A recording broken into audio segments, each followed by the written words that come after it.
Tell me about your coaching journey, because it's obviously slightly different to a few other head coaches within the network and a few of the other management franchisees. I was 16, 17 at college. With a full head of hair. Great head of hair. great head of hair.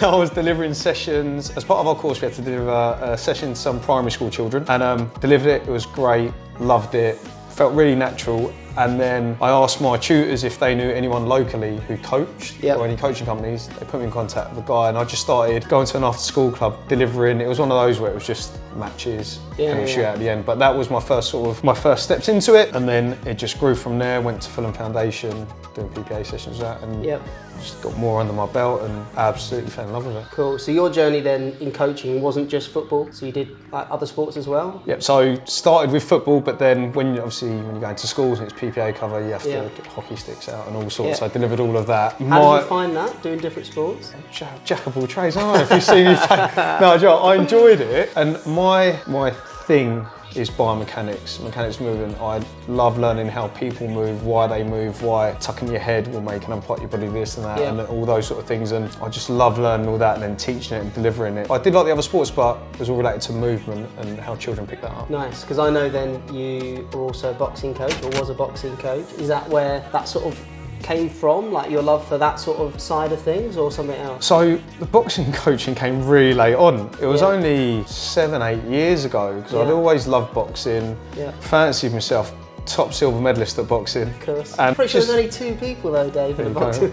Bronze medalist. And then when I got involved, so I was doing my fitness work, I just got in touch with, I knew the head coach Ross at the gym, said, can I come down and do the fitness work with the guys? Did my level 1 in boxing, started getting on the pads and just loved it. And that was more of, an outlet where I was teaching all the time. It was nice just to go in, get on the pads and work with people who wanted to better themselves and become boxers and fighters. And I know people have views on boxing, but the art of boxing, it's so technical, and and I loved learning how slightly lifting your heel and twisting your hip could have such an impact on the power of a shot and things like that. That really, I loved sort of going back to that, because once you start teaching certain things in PE, it's not always so kind of fine and technical. So I love that aspect of the boxing.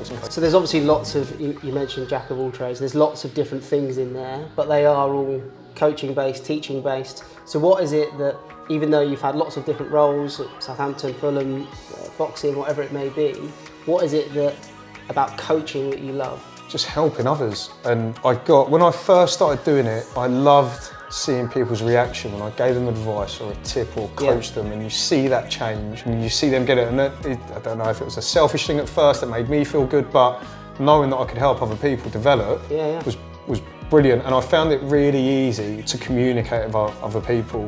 Like I speak a certain way, I am a certain way. And I think people just take that at face value and know that any information I give, how I say it, I always want to better them. And once obviously people get to know me more, they see that it's just very bull in a china shop sometimes. I just love working with people and helping them develop. And I think that's what makes you such a fantastic head coach at the Football Fun Factory, is that ethos in whatever you're delivering, whether it's a top session, whether it's a football fun and development or a camp, or talking to a parent before or after a session, is the intention of wanting the best for them and their child is ever present. And that's one thing that I get massively from your coaching when I watch you coach, is your energy, your enthusiasm and your need to serve the children and parents that are attending, and whether that's to put a smile on their face with some rubbish joke that you've made, or whether that is just through pure infection that you sort of exude in the way that you handle yourself. That's one thing that I've definitely stolen off you, and I always make sure that if I'm coaching alongside you, I have to match your energy levels, which is sometimes a challenge even for me. What would you say then what you're looking forward to most going from head coach to like management franchisee? I've got 2 things I'm looking forward to. Personally, how I develop as a person. So I'm a bit of a control freak.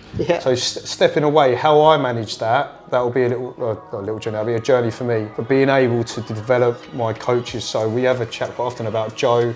When he first came, I know he won't mind me saying if he sees this, quite rough around the edges. His enthusiasm was great, and like I said to him, come with me Joe, I'll look after you. If I give you some feedback, do it, and then it will support you a lot, it will help your development, it will support you. And to see where he is now when he coaches, I always say it to him, I was like, when I met you, you're a boy, you're a man. And that's not because of me, obviously he's got his family, he's at uni, but on a football pitch, When he's coaching, he is a completely different person. To see him at the front delivering, I've got Stacey at Tots as well. I don't know how I feel when she delivers and I'm there and I'm giving her feedback and supporting her development. She says she feels more nervous when I'm there. Which I don't know how that goes, but I'm hoping it's one of those she doesn't want to disappoint me. But seeing her now go in as a lead coach at Tots, it's just great to see, and the children buzz off her, and I know they love her because if I've been ill once or twice, or been absent, or celebrating a friend's wedding or anything like that, she'll go, "Who's not here?" And the kids haven't got a clue. But when I sit them down and if Stacey's not there, they're like, "Where's Stacey? Where's Super Stace?" So again, the impact she's making is fantastic. Class. And I think that's one thing about, obviously you say you're control freak and stepping away. Like, we've got so many talented coaches, and that's obviously part of the role now, to recruit new coaches to go and lead sessions and you to support them. I know you, and no matter how many sessions you've got running, you'll still be massively involved in the day-to-day running of the sessions, and you'll be there ever present for as much as you can be because you love coaching.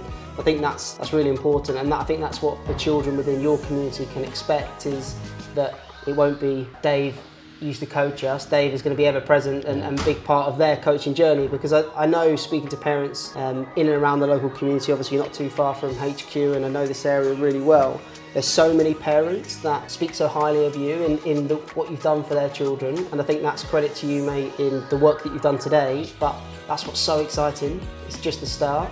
And the 250 children you currently coach, you're going to be looking at 500, 1,000 children, and the impact that you can make on 3, 4, 5 times the amount of lives is pretty remarkable. So yeah, that's what I'm really excited for in you doing this. I think my last question then, just to sort of throw it open to you, is what would you say for any coach or child that are interested in coming along to your sessions is your coaching philosophy? Just have fun.